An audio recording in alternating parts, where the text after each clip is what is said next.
Flash, the divine name of Al-Fard. So it's the fourth of the 6 Ithme Azam that we were going through for several weeks. Inshallah, I want to start with this week. We again we have Colin Hojam and then Mustafa Hojam from Durham. Inshallah, they'll be sharing with us. And I want to start with the third step that we already went through last week on the human face, the divine oneness, hadiyah on man's face. Bismillah ar-Rahman ar-Rahim. This stamp of divine oneness is on man's face. Indeed, is man's face one who does not hold in his gaze all the human beings who have come and will come from the time of Adam alayhi salam till the end of the world, cannot place a distinguishing mark on each of their faces. Indeed, hundreds of distinguishing marks can have no part in respect of creation and the stamp of unity on the face of any single one of them. Yes, the one who places that stamp on man's face must surely hold within his view and encompass with his knowledge all the members of the human race. For although the basic members of the human face resemble one another, each face possesses points of difference. All the members of the face, such as the eye and ear, resembling each other, forms a stamp of unity, testifying that humankind's maker is one. Similarly, the many wise differences, unlike other species, distinguishing one from the other, so they're not confused and to preserve the rights of all of them, are both subtle stamps of divine oneness and denote the makers of unity's will, choice, and volition. They show that one who cannot create all men and animals, indeed, the universe cannot apply that stamp.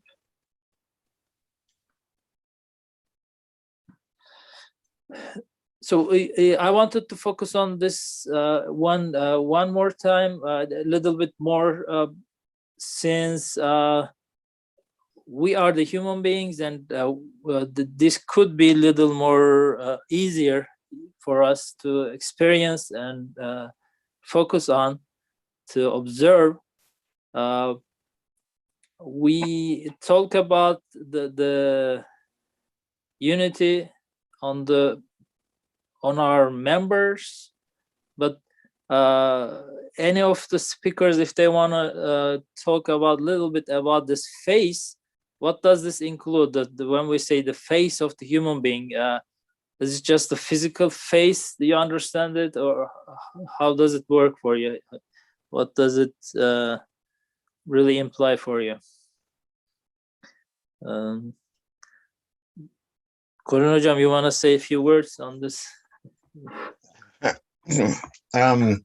Yes, I don't know whether we will exhaust the issue with a few words, but last week we got cut off, didn't we? We only recorded half of the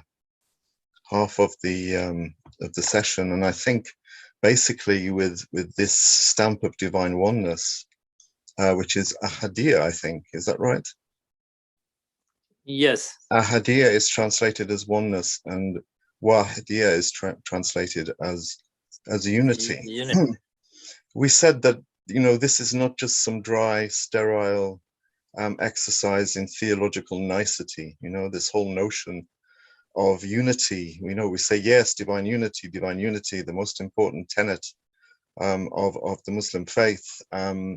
It becomes like a little, you know, a box that we tick. Yes, we've dealt with divine unity. And Ustad Nursi shows that this is something which is practically very important. It's not just an intellectual game, understanding what divine unity and divine oneness are, because they have very important ramifications for us as believers, or indeed as unbelievers. When he talks about ahadiyya, of course, he's looking at a single face, and he's coming to the conclusion that that face, with all of its beautiful proportionality, with its harmony, with the wisdom behind it, can belong only to one creator. So this ahadiyya shows us that this single human face can only be created by one singular, unique creator, and not by a federation of creators or a union of creators. And at the same time, the fact that this single, unique face has a lot of similarities with all other faces, all 6 or 7 billion faces in the universe, shows us that the one who created this man's face has created all faces. And this alludes to God's inclusive unity, his wahidiyya. Why are these two important? Very, very quickly. Wahidiyya shows us that there are not multiple creators, that there is only one creator. We do not create our own actions. We create nothing. Causes do not create. Everything is attributed to one creator. This is wahidiyya. This is unity or inclusive unity. And then when we go down to the single level of one single human face, the fact that every face is unique shows us that the creator is not a conveyor belt creator. The creation is not the result of a photocopy machine. Why is this important? Well, it's important because it shows us that God is present with all of his creatures at all times and is creating constantly, consistently, and always. So it's not a case that God started the ball rolling and then left everything to its own device. God is a hands-on God. He is not an absentee landlord. He is present. He is not a constitutional monarch. He is an absolute monarch. So Ahad and Wahid are extremely important, and it's all encapsulated in this beautiful third stamp, I think. Wallahu alam. Thank you so much. Mustafa Hocam, I was just going to ask about the man's face, but thank you. The Colin Hocam just started with what we already talked a little bit on the topic in general. So I want to also ask your reflections. So what's the implications on our lives? So why this is so important? Okay, la ilaha illallah, we say God is one, theologically we believe in that. So what's the implications on our lives? Isn't it sometimes a little bit restricting or limiting? I don't know. So what do you find in that? Why it's so important? It's the only and unique, part of our creed. This should be there. If it's not, everything, forget about anything about Islam. The La ilaha illallah is the first thing. So, and what do we really imply with that? Thank you, Colin Hocam, little bit, opened up why this oneness, uniqueness is so important for us, and what's the implication on your life? Well, I think it is relaxing and comforting rather than restrictive and constricting. It is relaxing and comforting because we know that everything is in God's hands. I'm in God's hands now. And everything is, when we say everything is God's hands, we don't mean that he is the general ruler. He is, he has created as the absentee landlord that Colin Hocam used as a metaphor. Now, it's not that he has created all this reality, all this realm, and left us alone to fend for ourselves within it. It means that we are not in the hand of blind causes. So yes, there is wisdom in the creation. Things relate to one another. There are patterns in these relationships between things. And yes, we need to study that and harvest those patterns with our knowledge of how they work. But at the end of the day, if you were left to the mechanisms of the universe as we observe and partially identify, that would mean that we are in the hand of blind causes.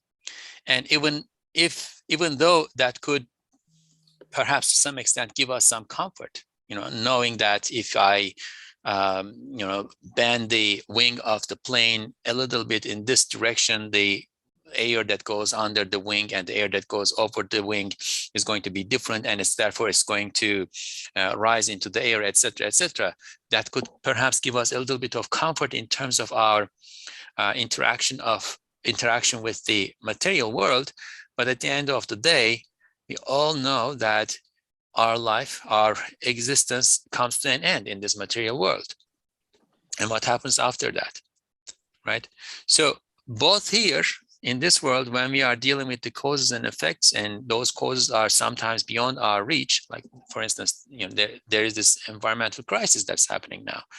The earth is warming up, and nobody individually can do anything about it, right? So there are things that are beyond our control. Even after this age of industry, even after we have advanced so much scientifically, etc., etc., there are things that are beyond our control.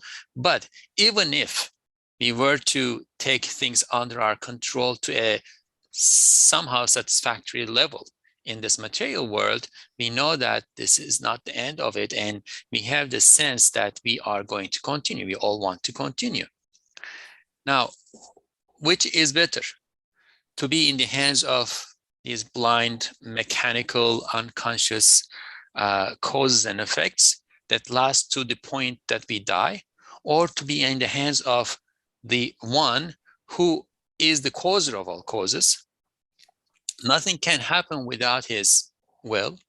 There is no power to affect things or to protect us from things other than by him, and who declares that he is merciful, who declares that his mercy has exceeded his wrath, who declares that he is dealing with us in a merciful way, and also who says and indicates that he is seeing us one by one, each of us individually, and we do not need to look for a private protector somewhere out there. In the times when people lived between prophets and they did not have access to the divine revelation, they would sometimes pick their gods. There is a story narrated in a travelogue from the 10th century. There is this Muslim emissary that's traveling from the Caliph northward, and he passes by a tribe, and the people in this tribe are worshiping cranes. He asks them, like, why are you worshiping cranes? And they say, well, we had a battle with another tribe so many years ago, and as we both faced each other on the battlefield, these cranes flew from behind us toward our enemy, and our enemy got scared and they ran away. Fine. So they're going to worship cranes, but to what point will those cranes protect them? But that gives us a sense of this need in the human heart to find a private protector, to find a protector, a Lord with whom the human being can individually interact, right? I'm not leaving my requests to the causes and effects and mechanisms of the universe, but directly placing at the court of my Lord.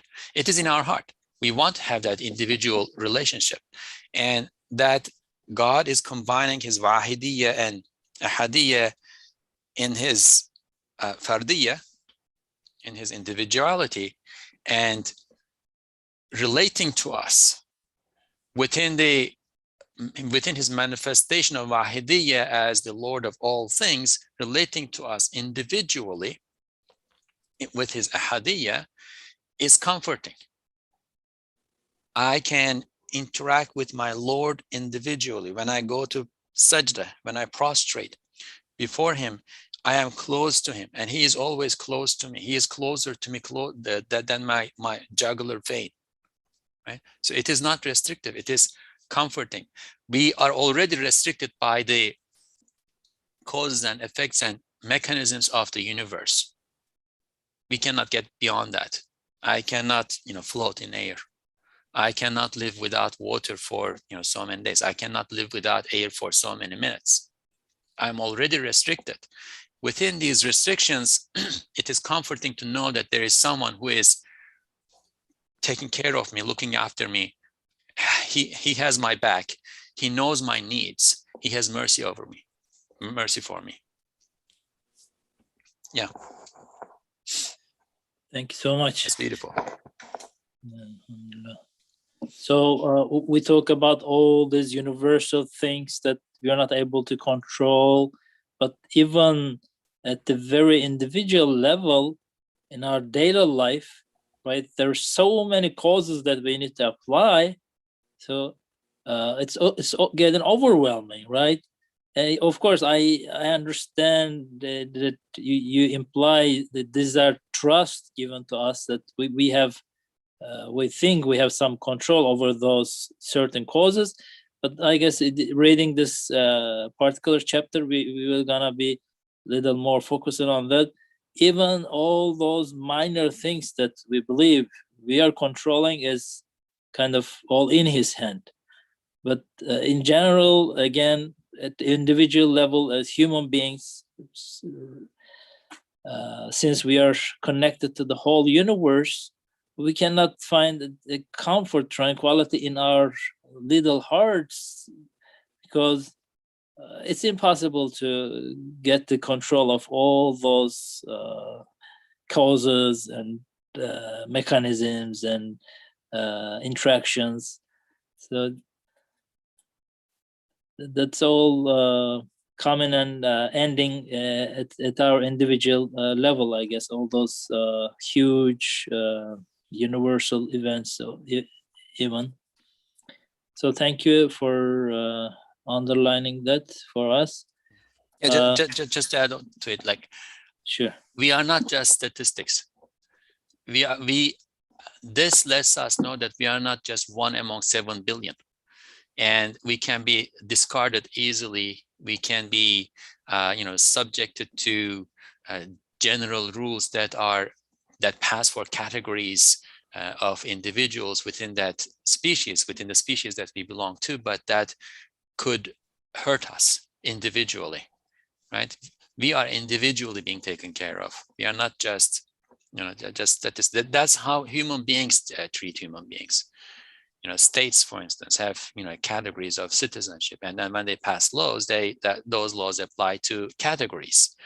But then there are always individuals who are exceptions to those categories, and unless there is a specific law that is passed for that individual, or there's a specific regulation that exempts that individual from that law, they are usually hurt. So that's not how God is treating his creation.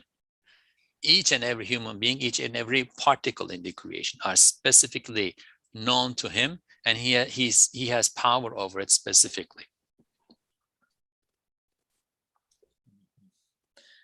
Thank you. Understandable. Yes. But back to the stamp on man's face. So how come that single creature, reflects all these distinguishing marks on himself? So what do we understand when we say the man's face, human's face?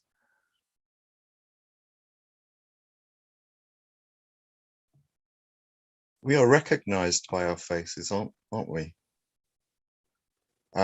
Just as the universe is recognized by the face of the creator, the face is the external facade.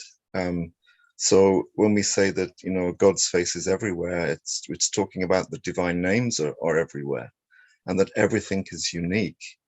As Mustafa Hoja said, you know, even the atom, down to the very atoms of which everything are composed, these are all unique.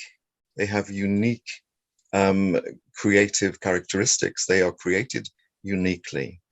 And in Quran, it talks about, you know, God has control even over a leaf that is falling.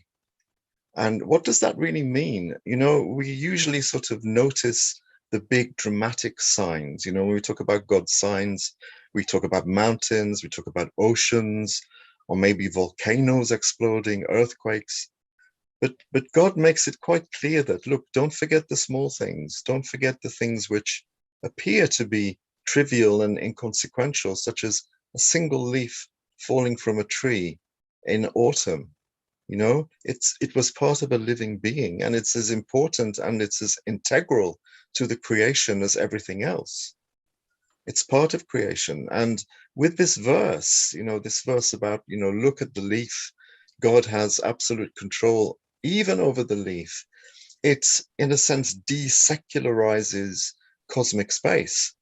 And it says that God is creating everywhere.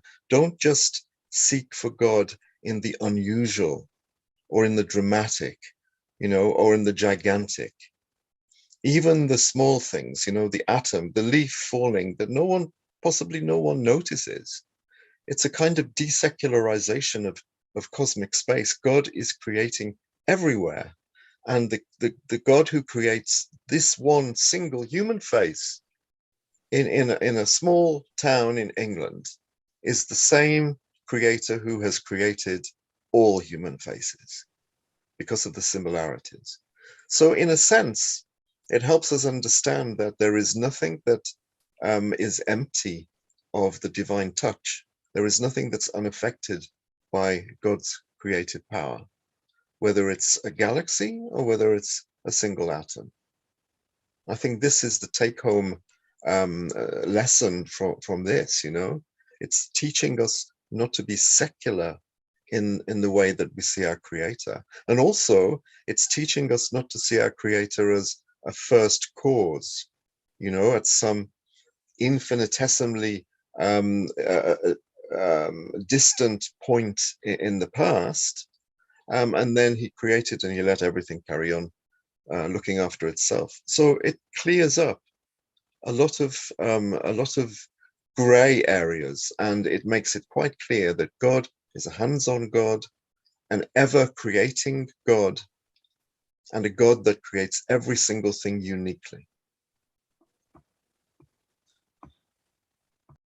Thank you so much. There was a note by Harun Hojam at the chat about preserving the rights, all of them. So as you said, Colin Hojam, Allah subhanahu wa ta'ala shows us even a single leaf or grass is not out of attention, but I guess there's something brighter on the man's face that shows us more clearly that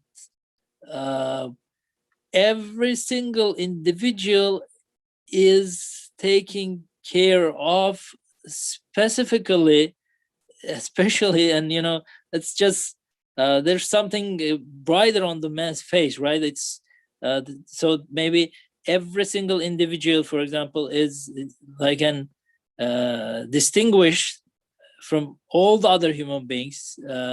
Like we can maybe I know shepherds, for example, can distinguish their sheep among hundreds of other sheep, but in the human being we can see such specifications that really distinguishes him not from all the other species but all the other human beings, right? So it's a special stamp tells us this specific meaning, so that you just underline. Mustafa Hocam, you want to say a few words on humans individual individuality and specifically how he was taken care of, how his rights were taken care of in the universe. Anything that comes to your mind regarding this? Yeah, thank you. Well, going back to your very first question about whether this is, the face itself, the physical face, or not. I've been reading the Turkish too. I think here Ustad Nursi has the physical human face in mind when he writes this, but and that each and every human being has a face that is different from others' faces, right? That he is using as a sign, as a stamp, as an indication that whoever created each and every face knows every face. So that's probably the logical, intellectual aspect of the argument that is here. Because if I were to make something according to some specifications, it's some like limited specifications, has one nose, 2 ears, 2 eyes, one mouth with 2 lips up and down, a chin surrounded by hair, etc., etc. So take the specifications of the human face. Okay, so I'm going to make faces according to these specifications, and I'm going to start drawing them, and I'm going to draw 7 billion, 8 billion, we don't know how many people lived since the time of Adam alayhi salam to this time, 14 billion, 15 billion, 30 billion, however many it is. I'm going to draw so many faces, and not a single one will be identical to another, right? By coincidence, the expectation would be for there be some identicality, right? And not only that, I don't have just one face. I mean, inshallah, I have one face, but when I was born, I had a face that looked different from my face now. So in the so many, however many it is, years that individuals live, their appearance keeps changing. So then multiply that 15 billion. Let's take that as a number, and multiply that 15 million by the number of, let's say, days that each individual lives. And not only that, whenever we have emotions, we have, we sense something, we are sleeping, we are happy, we are angry, etc., etc. Those reflect on our faces too. So multiply whatever number we had with the number of days that people live with, 15 million, multiply that with the states that these faces go through. And even then, there is nothing that's identical. So the expectation would be for there to be some coincidence, some identicality. But the experience, the observation is that nothing is identical. And this also corresponds to a larger reality in existence, that nothing is identical after all, right? There is no sameness, there is no identicality in existence. There are similarities, but there is nothing there isn't identicality, right? So this indicates knowledge. Whoever is doing this, doing it, knowing these specifications, knowing how others look, knowing the specific appearances, forms of all others, and with a will to make it different, right? So that's why Ustad Nursi is talking about it as a stamp, right? Because when I give you a paper and I put a stamp on it, that means that this is my paper. I prepared this paper. So the stamp on this paper, the stamp on the species of human beings, or the stamp on the creation, as the first and second stamps also articulate, right? The stamp says this is the work of one God. He is the one who creates everything all together as the manifestation of his Wahidiyya, because everything is complying with certain specifications that are designated for their species. but he is also creating everything individually, because within the limits of those specifications, everything is made distinct, unique, individually, right? Now, this is, as I said, the logical, intellectual aspect of the discussion that I see here. But if you were to read a bit further into it, perhaps we could also say that our faces reflect our spirits. When we look at the face of a person, we sense something, and what we sense there is not just the physical form of the face. We sense something that's emanating from the spirit of the person, right? And in that sense, perhaps this also means that our spirits are also stamps. Our characters, the way we respond to events in the world, the way we handle our emotions or cannot handle our emotions, the way we position ourselves in front of other people, all manifestations of our spirits. These are also individual. These are also unique, right? And that then shows or relates to the human being being the foremost name that's being manifest on human being, being the al-Jami, the gatherer, right? How all the manifestations of all the names and attributes of God are gathered on each individual human being, right? And this being manifest within the Wahidiyya and Ahadiyya of God. So that's, I cannot process this fully yet, but that leads to some further really beautiful thought that individually, right? Individually, I am the full manifestation of my Lord. I don't count only as a member of a larger species.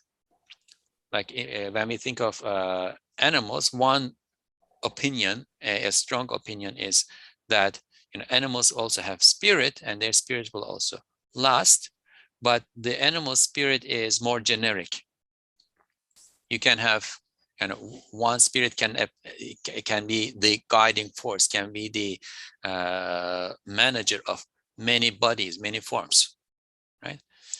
But when it comes to human beings, there's only one spirit that's going to apply to me, and it's going to abide in this body, in this form, and that spirit is, or this body is cut to the specifications of that spirit. And therefore, I am individually a locus of manifestation for all the names and attributes of my Lord, which then leads to I as a human being being precious in the creation. Not to take pride in this, right? But to because the beauty, the majesty, the perfection belongs to God. I'm just the locus of appearance. If I can be the locus of appearance, if I don't ruin it with my sinfulness and forgetfulness, weaknesses and whatever, right? But I have that potential to build on to there. You're not just a simple animal that's free to do whatever you want, right? Just that's no, of course, that also puts a responsibility, places a responsibility on me. Colin Hocam, any further reflections on the face of human being? Sorry, can you hear me? I thought I was muted. Yes. No, that was beautifully put. Mustafa Hoja put that very beautifully. It does make us aware of our responsibilities. I think we've talked about this before. When I realize that I am unique and that God is creating me and is tending to me and is looking after me at this very moment, and that in order to do this, there has to be a world, there has to be a universe, it would be very easy for me to become very inflated. You know, my ego could become very inflated, and I can say, well, the God has created this whole cosmos just for me, because if everyone else suddenly disappeared, the cosmos would carry on, and it would be just for me. It had to be there for me to be able to exist. So from one respect, from the Ahadiyya respect, what this does is, in theory at least, it engenders gratitude. It is supposed to make us feel awe and gratitude. But on the other side of the coin, there is Wahidiyya. And the Wahidiyya says that just as he created me uniquely, he also created Mustafa uniquely, and Baikar uniquely, and every single listener uniquely. And that from the point of view of Wahidiyya, I am created for the sake of others. I am here to serve others. You know, being an abd means serving. It means serving God, but that service takes place through others.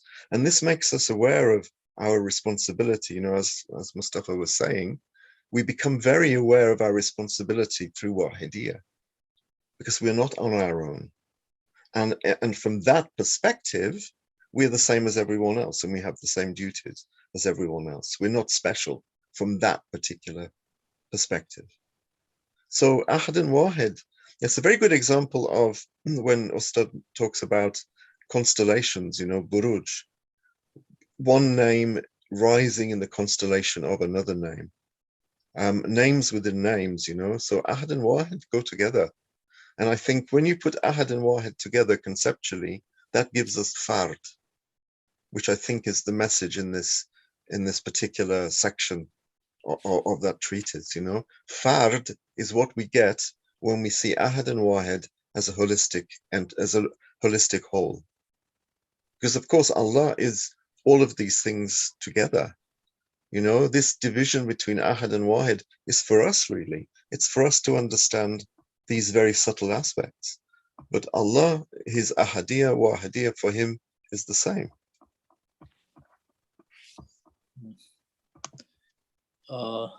Thank you, Kornajam. I'm not sure how much this truth inflating my ego, but I still feel like, you know, how much it's healing for my ajz and fakhr. You know, it's the only cure. It's the only cure that I can apply on that wound. It's so comforting in that sense. Otherwise, you know, from time to time, of course, we are heedless. I'm in ghafla, but sometimes when I feel it to my bones, you know, it's really the whole the only cure that I can apply on that wound. Otherwise, there's no answer to that side of mine, you know, to my ajz and fakhr. Yeah, I think you're right, and I think the cure for lack of gratitude is reflecting on Ahadiyya, and the cure for arrogance is reflecting on Wahidiyya. And you know, our ajz and fakhr are underpinning those all the time.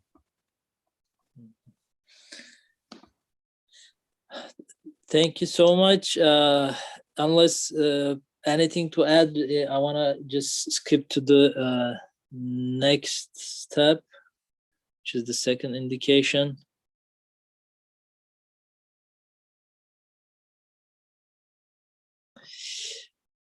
The world, species, and elements of the universe are so intertwined and interwoven that any cause that does not possess the universe as a whole cannot have true disposal over any of its elements. The manifestation of unity proceeding from the name of Fard has included the whole universe within a unity so that everything proclaims it. For example, the universe's lamp, the sun being one, indicates that the whole universe belongs to one.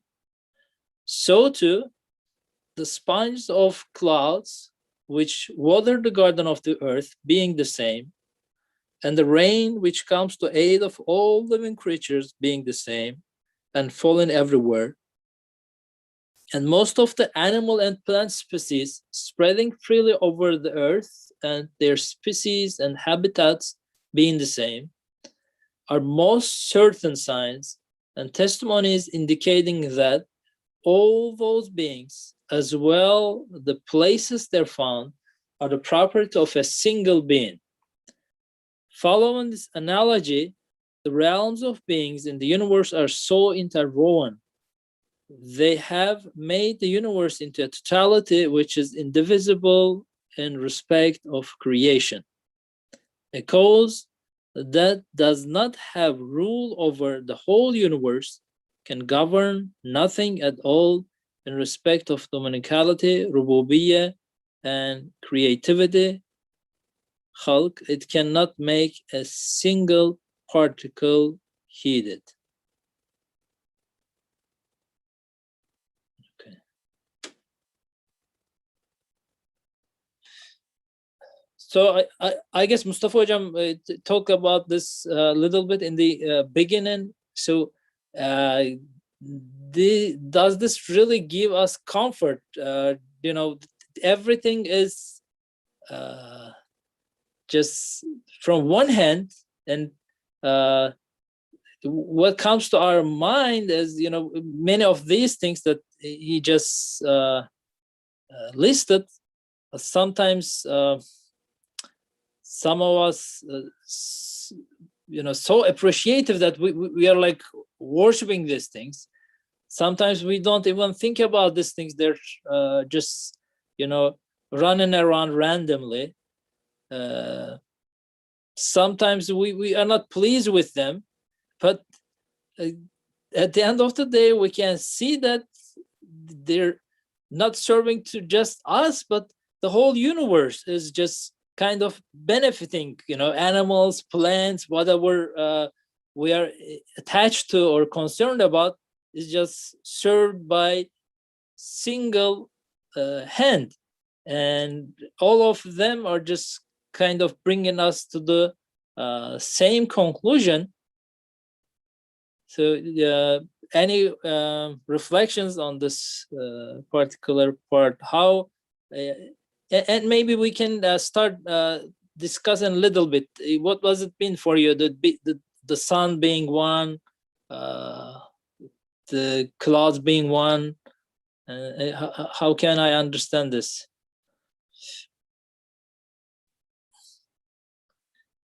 Mustafa Hocam, any reflection on this? Sure, I can try. When we say you know, everything belongs to God, right? And this goes to, I think this can be taken to Said Nursi's you know, two definitions of Tawheed, right? When we says everything belongs to God, that doesn't only mean that's not only about ownership. That's not only about property being his. It is about property being his. It is about ownership, but it is also about, as the word that's used here is like tasarruf. It's also about disposal. So I'm trying to, you know, think of an analogy for this. Perhaps my body belongs to me. Do I own it in the sense that God owns the things that he owns? No. Why? Because I have very limited ability to dispose my body. My disposal on my body is very, very limited.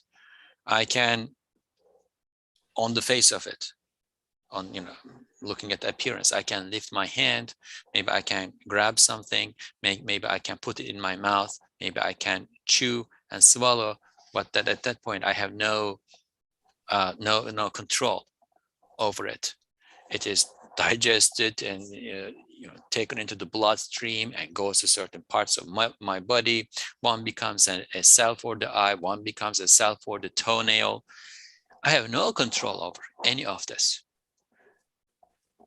Whereas when we think about God's ownership, things belonging to God, right? There is nothing that is left outside of his disposal. There's nothing that's left beyond his ownership in the sense of property, but there is nothing left beyond his ownership in the sense of disposal. And since everything, the disposal of everything is in his hands, is in his hand of power, right? I am always with him. I'm always in his sight, under his control. Whatever is happening around me is happening by his will. Whatever is happening to me is happening by his will. I am not the collateral damage of anything that's happening out there.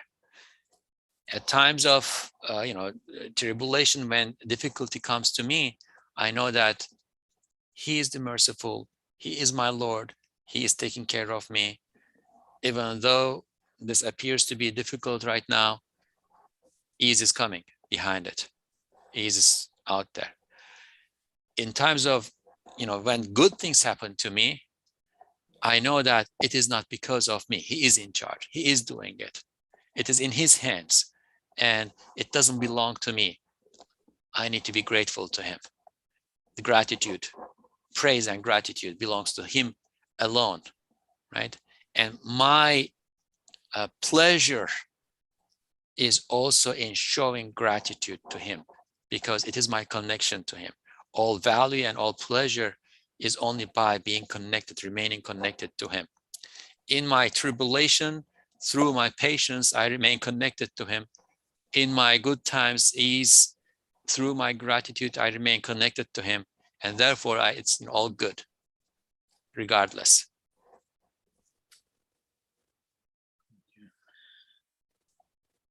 Colin Hocam, any reflections on this stem, this kind of stem on our lives, that we're sharing the same sun, we're watered by the same clouds, and breathing the same?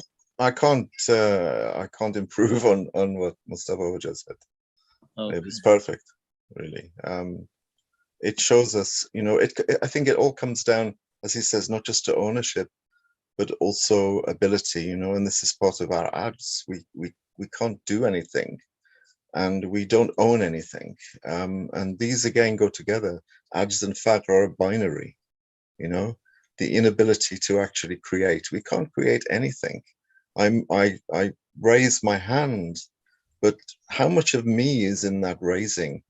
Is there anything in that raising of my hand apart from my intention? I don't know how to raise my hand. This is a famous proposition, assertion by the French philosopher Malebranche. He said, you cannot raise your arm. You cannot lift your arm. And then people asked him, well, what do you mean you can't lift your arm? And he said, well, to be able to lift something, you need to know how the muscles work, how the skeletal system works. You need to know how the brain works and how the brain sends messages, etc., etc., etc. Ability needs knowledge, and you don't have it. We don't have it. So, I can't say more than Mustafa said. It shows us that we can't do anything without him, in any sense of the word, let alone create anything. Anything cannot do anything without him. Absolutely. But, usually we focus on our own actions. We are the sovereign creators of our own actions. And to be able to get people to accept that, we have to attribute sovereignty to all things. We have to distribute God's power among his creatures, as Ustad says.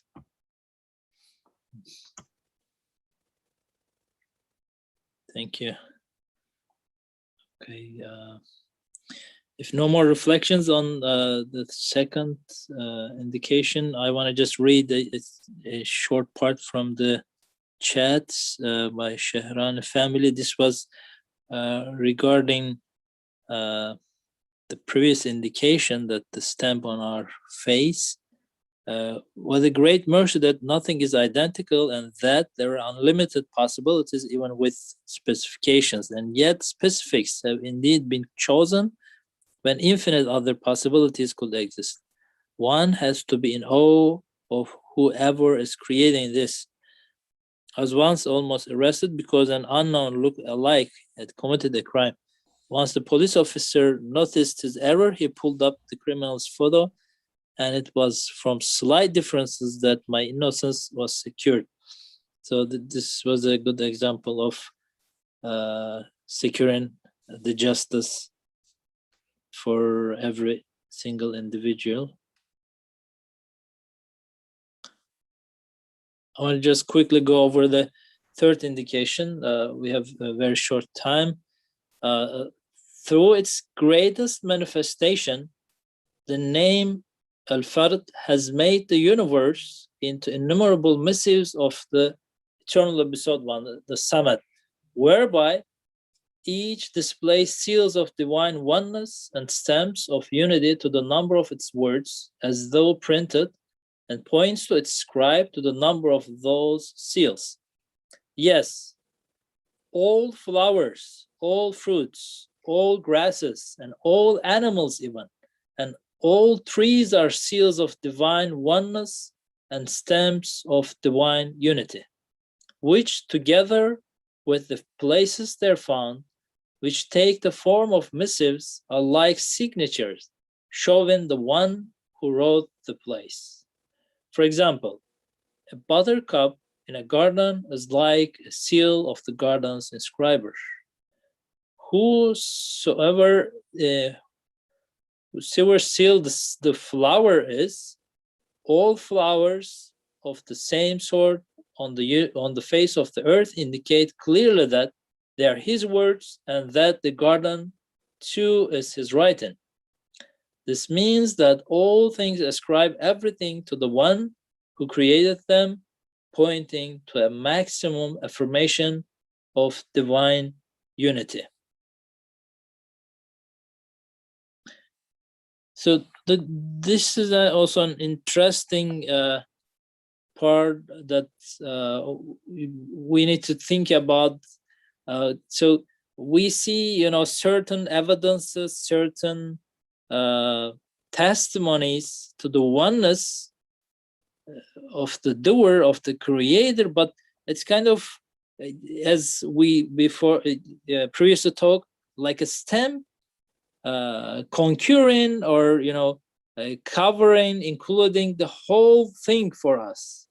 So maybe we don't have the ability, and it's overwhelming to observe and reflect on the universe, but all the events around us, all the social events, all the huge universe, but the stamp is, the seal is there, that we can just look through to the scribe, to the doer.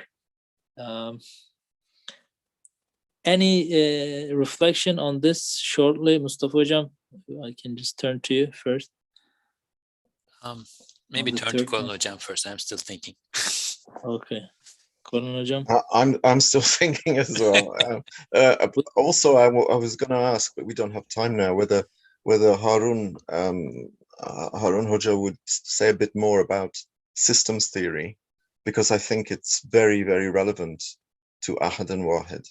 So maybe next week, if we're still on Al-Fard, maybe we can prevail upon him to tell us a bit more about systems theory and how it is relevant and connected to this. Okay, I see. So let me see. If maybe while you put Harun Hocam on the line very quickly, that the flower is a stamp in and of itself points to the fact that it belongs to God, in the sense that we talked about, both from the point of view of ownership and disposal, right? But also that this flower is taking part in a composition, right, in the garden, right? Then it becomes a stamp for the garden belonging to God too. So in that sense, each and everything, because each and everything exists in a composition, right, becomes a signature, becomes a stamp for the letter, i.e. the composition belonging to God. So from Ahadiyya, we went to Wahidiyya again. From Wahidiyya, we came to Ahadiyya. Everything belongs to God, but within everything, everything is made specifically with unique qualifiers, and therefore it is specifically the property, the artifact of the creator. But that specific artifact so perfectly fits into the garden, right? Or so perfectly fits into the firmament if it's a star, right? The examples can be multiplied, or so perfectly fits into the society in which he or she lives, is an indication that the society, the garden, the firmament belongs to God too. And we can find that indication on this tiniest part of the whole. So the part, each and every part is a step, an indication for the whole belonging to God too.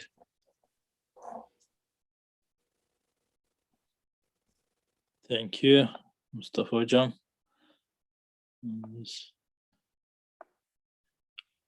Harun Hocam is online if he wants to say a few words on this.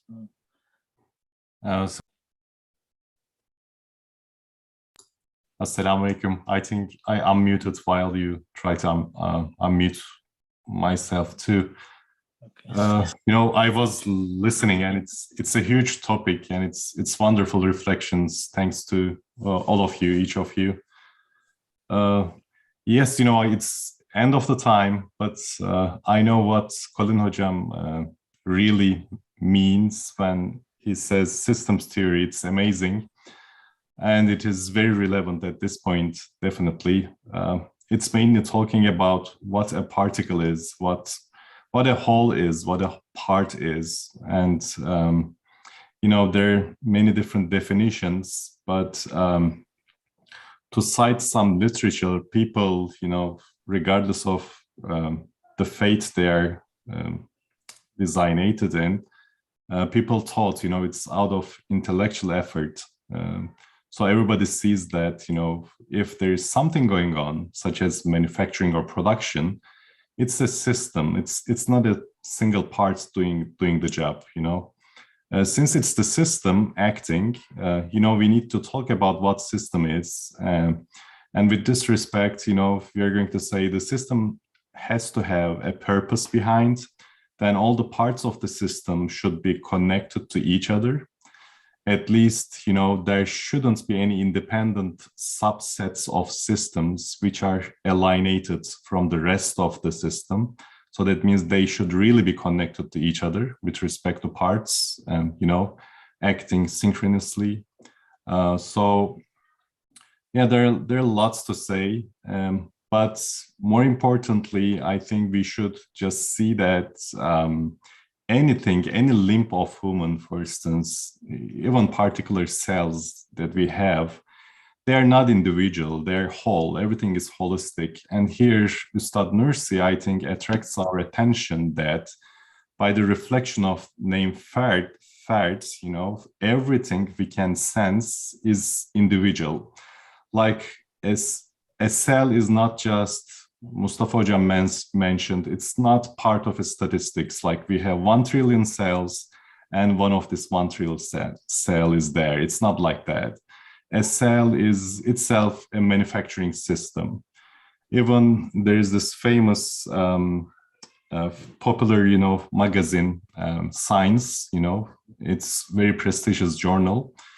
One topic of Science was talking about quality control in cell. You know, quality control itself, it's a course, it's a class, even it's a discipline, quality control. So you can see that it can be a title for the cover of this famous journal. There is a quality control in the cell. Regardless of believing in the creator, you know, everybody sees that there is nothing individual. To say shortly, but of course there are lots to say. I don't want to take a lot of time at this point since we are over the time. Thank you so much for all the contributions. It just brings to my mind when we think about together the second indication and third indication, as you said, you know, People work for years and years to manufacture or do a perfect system.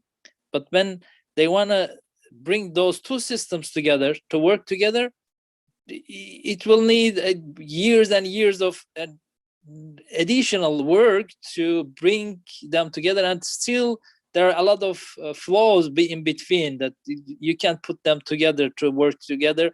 And then when you put them on the field, like in the third indication, now that the supporting systems for those two systems working together, you will need a protocol or all of them, all the manufacturers of all those systems.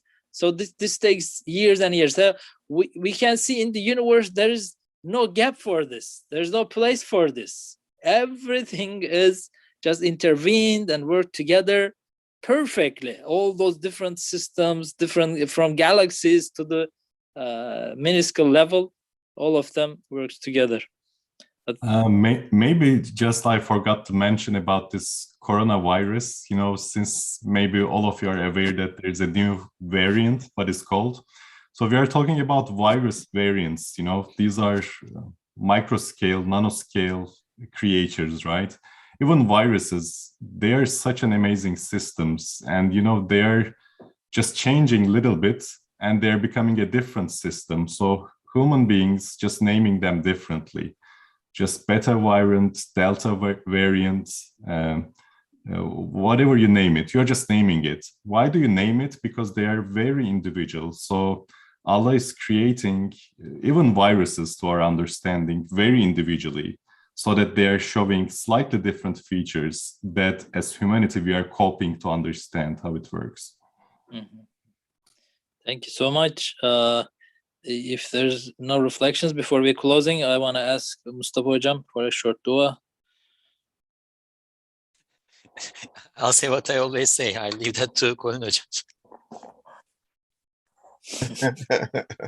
Okay, I can't throw that back at you, cannot. We'll be here all night. So, Ya Allah, may we exercise some quality control over our understanding and our belief, and help us and aid us in understanding your inclusive unity, your Wahidiyya, and your exclusive unity, your Ahadiyya, so that we can understand something of your Fardiyya, understanding both our place in the universe and being grateful for that, and also realizing that we have duties towards you and towards the whole of creation.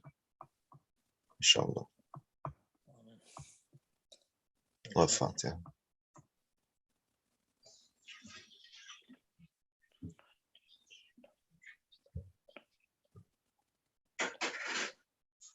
Thank you for joining us all, and inshallah we'll be together again for next week. Inshallah. Keep us in your prayers. Assalamu alaikum. Wa Alaikum assalam wa rahmatullahi wa barakatuh.